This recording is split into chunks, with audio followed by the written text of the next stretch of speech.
welcome back to my channel. Today I am going to be jumping into a would you rather video. I have not done one of these in about like 3+ months, so I had this idea. Hear me out. I thought, what if I did a Boxycharm versus IPSY would you rather?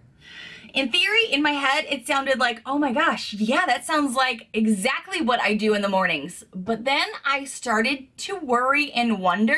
And this morning I was like, I don't know, Boxycharm tends to dominate for me personally, IPSY in what I'm getting and what I'm keeping in my collection. But then when I started really diving into it and looking at all the things that I have IPSY versus Boxycharm, some things were kind of a tight race. And then this morning, as I was like thinking about it as I was putting on my makeup, I was like, oh no, what if I can't pick something, or what if I can't choose? Because even though IPSY is not my favorite, as a lot of you know, there have been some products in there that I do keep reaching for, sometimes over Boxycharm items. I kind of did a little bit of a try on with both IPSY and Boxycharm makeup today. On my face, I have on two different highlighters because I really couldn't decide which one I liked more, and I wanted to reevaluate by putting them both on my face.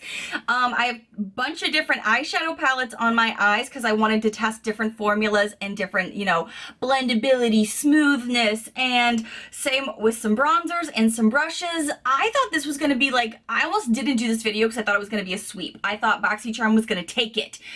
But as I was putting on stuff this morning, I don't know if that's the case. So let's dive into this Boxycharm versus IPSY would you rather.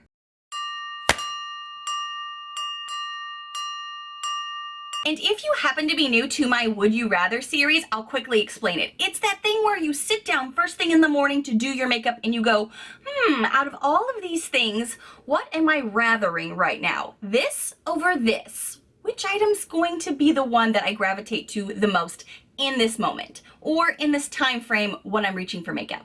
Okay, so I don't even know where to start. Let's start at the beginning. The categories that I'm going to go through that are Boxycharm versus IPSY are as followed. I'm going to be talking about bronzers, or what I use for bronzer when it's IPSY versus Boxycharm. Some bronzer brushes that I have been using for a while now. Highlighters, which is going to be a real tough category. Eyeshadow palettes, which is probably an even tougher category, and then lipsticks, bullet lipsticks. Okay, I thought I was gonna know answers to these things, but after putting on some stuff this morning, I don't even know what I'm gonna say in this moment. Okay, let's get a drink, let's get a coffee, let's relax, let's not relax at all. Let's just jump into it. I feel like I haven't gotten a lot of bronzers, to be honest with you, from Boxycharm because I don't think I've ever gotten like a standalone like this. I mostly get their highlighters.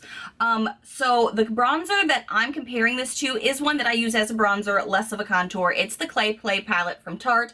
I tend to use these two as a bronzer combo after using the Tarte Chisel palette for my contour. So this is really what I've been using for bronzer a lot. And I'm going to be comparing that to the IPSY contender. And that is the Gigi Gorgeous bronzer. This is a bronzer that is just a duo bronzer, one darker, one lighter, but these are both bronzers. I tend to mix these two together and put them on my face. What I can say about these is that they're both really nice and I really enjoyed them in the beginning. However, after longer use, after longer wear, and multiple days of trying them back to back, I can tell you, as much as I really wanted to pull out for this Gigi collab, the issue that I have with this is not the same as what other people said about it. Originally, people said it turned kind of orangey. They thought it wasn't very pigmented. I thought it did a beautiful blend and I could definitely see it on my face. But it ghosts me by like hour 4 or 5. I'll be wearing just this bronzer through the day, and in the beginning of the day, I'll look like I have some contour, some chisel, some warmth to the face, all the things you want a good bronzer to do. But by like hour 4 or 5, it's mostly gone. I'm starting to look like I have more of a round square face again. So unfortunately, this tends to just go away. It just tends to fade away halfway through the day. And I even wrote this note down on the back of this, not long lasting, probably a month ago. And I've still continued to try it and still continued to be like, oh, I don't know where this goes, but it's not on my face anymore. Whereas this bronzer I have been using a lot and I really, really enjoyed it, and it has always lasted for me. And I can use this obviously as a contour as well because it does have a little bit more depth and more pigmentation that I can layer this up and it not get too bulky on my face and still spread evenly, and I could still use it for many things. So this for me is absolutely going to be winning my bronzer round. But the hard question that I had to go with that was, which brush did I love more? Because I have two bronzer brushes that I have been loving and using a lot. And for a side note, can nobody yell at me about them being dirty? I clearly used them right before this, and I've been using them with these same bronzers for a while. So I do wash them, I just didn't wash them for today. So please don't fuss at me. That always happens. I use my brushes. I got this brush from my IPSY more recently, I believe like in that November, December time frame, but I have loved this and I've raved about it. This is the Complex Culture brush, and it is for bronzer. I love how it's packed. I love how it feels. It's so soft, but this one is definitely that oval shape, so it's a bit more packed, so it would be good for blending out some contour and applying a bronzer right in here, right into those hollows of the cheekbones. I like that. Now, this brush has been my ride or die bronzer brush for 2 or 3 years now, and this is something I got from Boxycharm a long time ago. This is the Moda Pro BMX 130 Pointed Blush Brush. Yeah, I said that, pointed blush brush. I have never used this for blush, or if I did, it was only because in the very beginning it told me it was a blush brush, and then I tried it for bronzer and loved it for that. I like the tapered tip to this because I've always felt like with this it had a beautiful spread on it, but it also helped to blend, so I could just do right here, which is a similar thing that the oval packed brushes do where it kind of carves out that cheekbone. I felt like I could do that with this as well, and then also use it as a blending tool, not just an application tool. So I really liked that about this and have used it so long now. You've seen it on my channel a ton. But if I had to do a would you rather, and there have been mornings where I just want to kind of do a very quick face, I usually have to make a split-second decision. Which one do I want to use so I can put on my bronzer and get out the door? Oh crap. I feel like I've equally reached for these because they each have things in them that I really like. I really like about this brush how it's more oval shaped and it just gets right in there, and I found myself reaching for this a lot. And this one, I feel like isn't as good for those chisel bronzer cuts that I like to make sometimes, because I always have to go back in with a powder to like set down here because this can spread too much. But it's been a good ride or die for me for years. Oh boy. The way I like to do these Would You Rather series is really about in the moment. What am I reaching for? Because that is supposed to be what this series is. It's that you sit down first thing in the morning and you go, what am I rathering right now in this time frame? Because it could change in another month, 2 months, 6 months. In this time frame, I'm really gravitating more towards a simple everyday look a lot of times. So I'm wanting less steps with that, and since with this I sometimes have to bake my jaw because this does spread a lot, I am going to say this one is kind of winning for me in this moment. That doesn't mean it's the best brush of mine of all time, but it does mean this is the brush that I have been reaching for the most for applying some bronzer, blending it out, and going on to that next step. You know, when you're doing that bronzer step, you still have a whole like rest of the program to get through with your makeup. So this has been a faster tool for me in the moment if I'm using a brush for these, and this is going to be the one I'm going to say I'm rathering at the moment, but this is still something I'm never getting rid of. Because there are some bronzers that are so pigmented that I need a fluffier brush, not a tightly packed brush, because sometimes, and this is my favorite bronzer I just told you, sometimes this is too pigmented and I'll have to tap it off, which is why I like a looser brush, because I have to tap off less because I feel like you don't see that immediate drag of pigment, whereas this one, you're gonna see it. But if you tap off your brush, this can do a great job. So right now this is what I'm rathering, but this is still an OG lover of mine that's not going anywhere. Okay, so now highlighters. So this is one that I really couldn't decide, and I needed to put on both highlighters and do that to try to make an informed decision. Not be too glittery, that's not the goal. It's to be an informed reviewer? Yeah, let's say that. Really, I just wanted to see both of them next to each other. This side over here is the Boxycharm side, and that will be the Becca Champagne Pop. A lot of you know at the end of the year, Boxycharm sent this out. I ended up gifting the one that I got away to one of you lucky subscribers because I already had this in my collection and knew, based on the pan alone, that this is a love of mine. That is right here on my face. I can't help but be completely obsessed with this highlighter for, I mean, obviously there's so much pan on it and I just got it in 2019. And the thing is that it works so well with my skin tone. I put it on my nose, on my inner corner, and I just think, oh my gosh, it's so beautiful here on the face, so beautiful. So I was like, what could possibly top this? Well, the only other competitor in my beauty space is Ofra, because those are my top two highlights. A lot of you know I got this trio from Madison Miller, the Ofra collab, and I got this in an IPSY and started falling in love with this particular highlight. And that highlight is over here. I cannot believe how beautiful it is. I think it is so stunning. Oh, it's right here and on my inner corner. Oh, what I notice about this now that I finally have them side to side, because I've never really done this in a sunny day where I could actually see everything. They're both stunning. I mean, that's why these two are like my go-to highlights right now. I am so obsessed.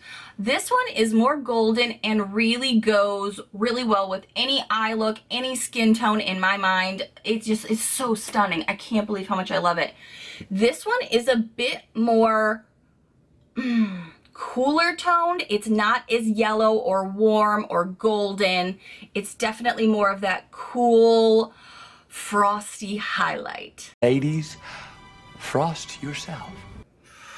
This one is more golden, and I feel like the golden flecks of this one really make the highlight pop, like under lights or even just in a regular room. Everyone always asks what highlight I have on when I have this one on. It's just that stunning.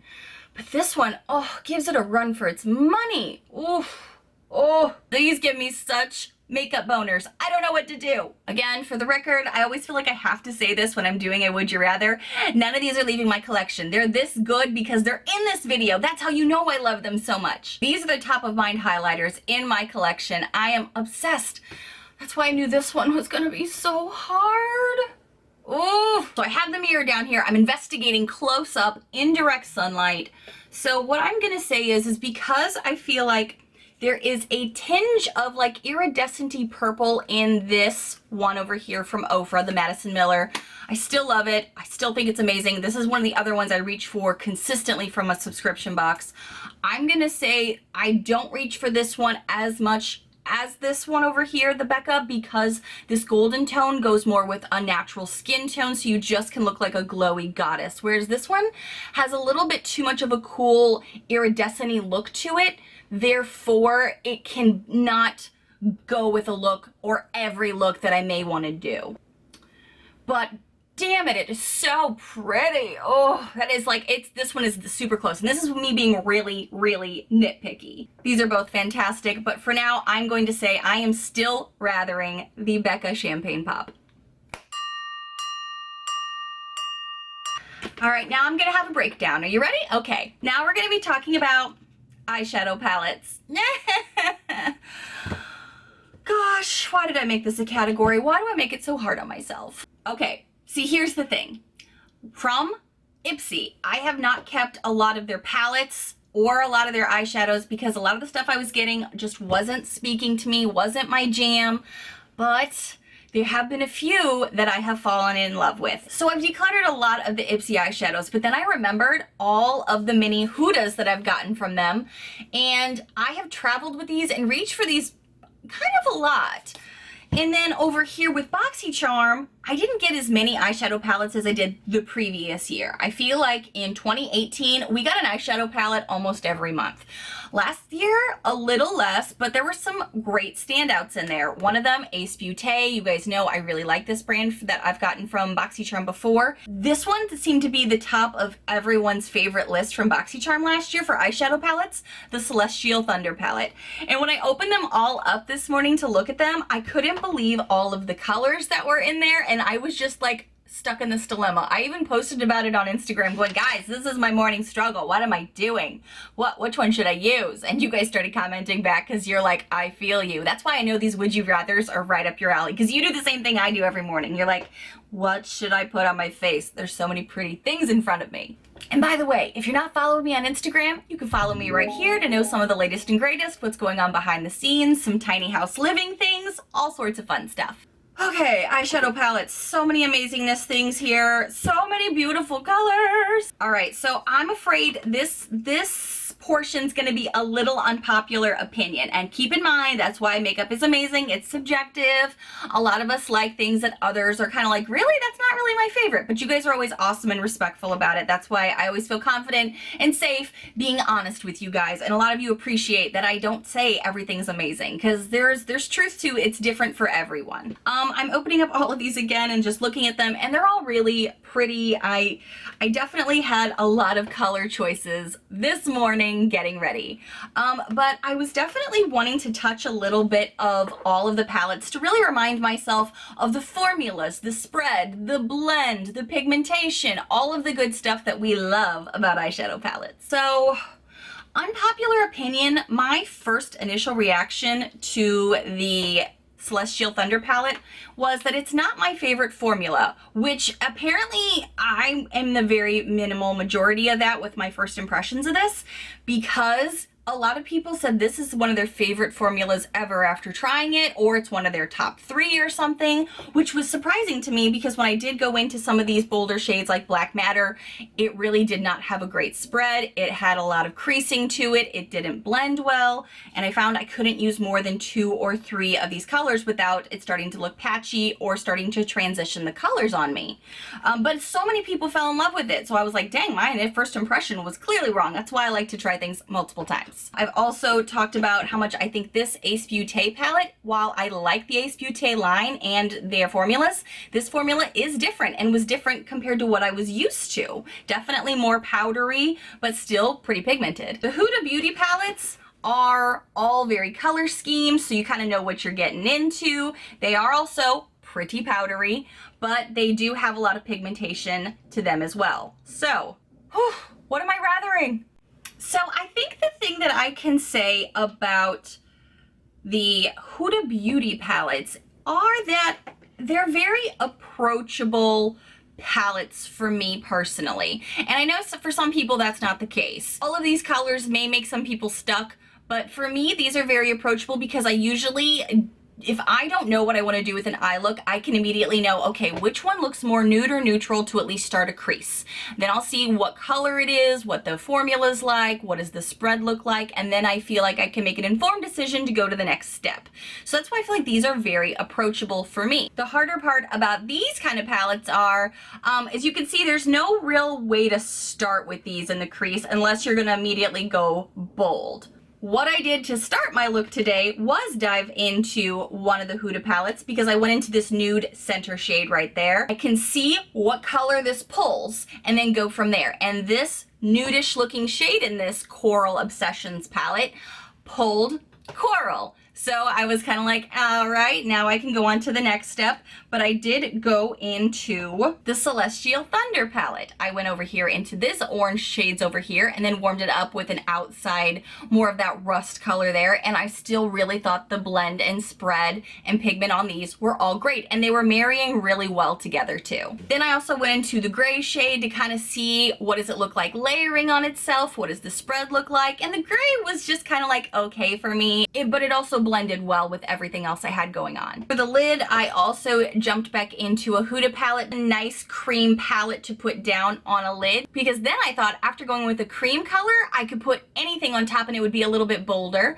And then I thought, you know what? I really want to jump back into this Eternal Light color because I know a lot of people love this on their eyes, so I put this on my finger and spread it all over the lid. Jumped into the Ace Beauté palette with the Pyramid and Grand Canyon shades to go under the eyes to kind of finish up the look. But then I did pull it up to the top because I was curious how would it work with the other shadows that I had in my crease. And it did a great job there too. Everything blended seamlessly. So the question is, what am I rathering though? I'm not sure. At this moment in time, with the way I like to do makeup and the approachability of some of these palettes, I'm gonna say I really have preferred and started reaching for more the Huda palettes, more, and this is shocking to me, than the Ace Beauté palette, even though I do like this, have reached into some of these other shades like the yellows and the greens. I have reached into some of these. This one I need to keep playing with some more because I know a lot of you love it, and I've done a few looks with some of these teal colors and a few of the other things, and it is good.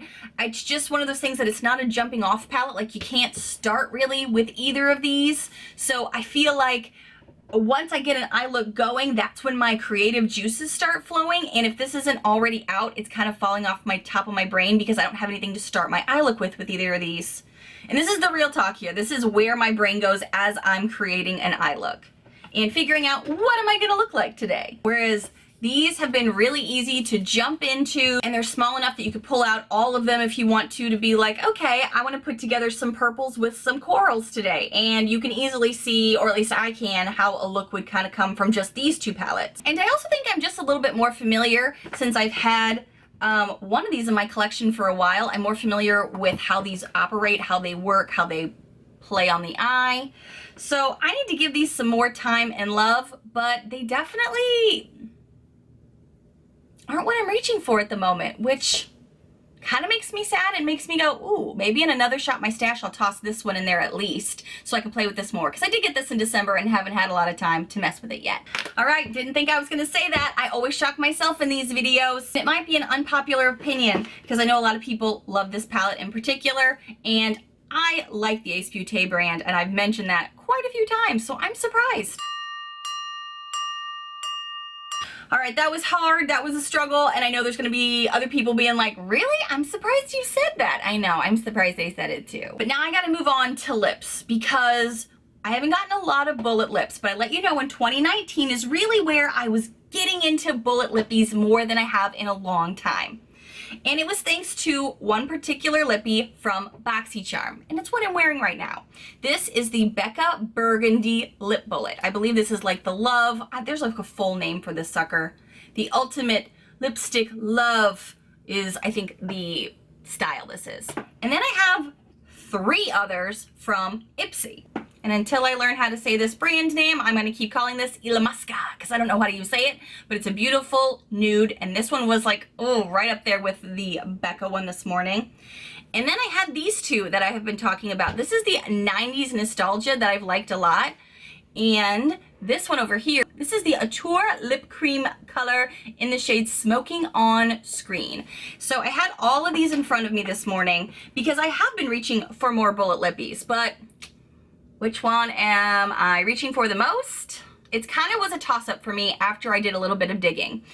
These two I have liked, but I can tell you the 90s Nostalgia is really difficult to put on and it doesn't seem to last very long, but it is a really pretty color and I like it. Smoking on Screen is pretty, but it's very, very creamy and it's more of a berry tone that I have to be ready to pull out more of a red lip look with, and I don't do a lot of red lippies necessarily, but this is a nice one as well, but it just still wasn't one I was gravitating to. At this point, I knew it was coming down to these two for me. This is the Ilamasca one in the shade Cosmic, and this one is the shade Burgundy from Becca. This has a beautiful pull. It is creamy and it is stunning, and it lasts a long time on the lips, even once the initial, like, sorry for this word, moisture kind of wears down after eating and drinking, it still stays really pigmented and beautiful. But I like that about this as well. But this one isn't as creamy, but it's creamier than like that 90s Nostalgia, not as creamy as this. And it's a close color to that, but this one is such a beautiful nude. And I have put this in my purse. I have taken this with me a lot of places. So it came down to these two really. IPSY, Boxycharm. I put this one on at first this morning, but I really didn't like how the color was going with the eye look and the kind of like the vibe I had going for the day. It wasn't working. So I put on the Becca one and I liked that a lot more, but it is really, really creamy when you first put it on. I don't know. This one's just creamier than this one. And this one can be a little more like, gotta get that lip line thing going, and I forgot to put on a lip liner because it's not my favorite thing to do. I didn't put on a lip liner, I just went straight in for it. I dove right in. I should have put on a lip liner, but whatever. I had this on first, then took it off to put this one on. But that doesn't mean this one's winning. Or does it? I don't know. It's wearing down nicely. I'm to that point where it is wearing down and it looks maybe slightly patchy and a little rough on the lips, but it still looks nice. I don't know, the more I think about it, the more, the product I trust the most is probably this Becca one. And it's not because it's Becca and it's a high or bougie brand. It's because when this does wear down like it is right now, it still looks nice. It still looks clean. It still looks finished, even if it's starting to wear down and be maybe a little patchy. Whereas this kind of ghosts me as well, and it could be because the color is more of a nude, so it's easier to ghost you. But as much as I love this color, and I do like this formula, it is a bit too firm. It's not creamy enough, whereas even though I think this one can be a little too creamy, it does still stay on the lips, it doesn't smudge as much, and it wears down a bit nicer. So when I'm thinking of a lippy bullet, as much as I may like this color better, if I had that color in this formula, it would be unstoppable. I could use it with every look ever made. Yeah, so because of the formula, even though it's a little creamy at first, even when it wears down, like, you can see transfer, but it's not bad, and my lips still look fine. It doesn't look like I lost color. And that is why, ladies and gentlemen, I'm going to say I am rathering the Becca. Not because it's bougie, but because of the way it wears and lasts. And I still like this color a bit better though. These are so hard. Every time I do a Would You Rather, I'm always shocking myself, and sometimes it's an unpopular opinion even with myself. How does someone do that? Only me. Still like Ace Beauté. I still like the Celestial Thunder palette, but this is in the moment what I'm rathering. This is what I'm rathering. This is what I'm rathering. I really thought Boxycharm was gonna take this like by a sweep, but I mean, there is some amazing stuff here. And like I said, these are all top tier products in my beauty collection and what I'm reaching for, or they wouldn't be in this video. So that's how you know this is the real deal. Maybe unpopular for some of these answers, but it's where my heart and my mind are going when I put on makeup first thing in the morning. Boxycharm versus IPSY. What would you rather would you like to see in one of my upcoming videos? I'd love to know it because I tend to do a lot of different spins with my Would You Rather series of like what you're doing, what are you reaching for? So let me know if you have any requests for this. Thank you so much for watching. And if you happen to be new to my crazy little channel, hi new friends, I hope you take a quick moment to hit that subscribe button down below to see all of the fun, loud, weird, unique videos I do every single week. Bye friends.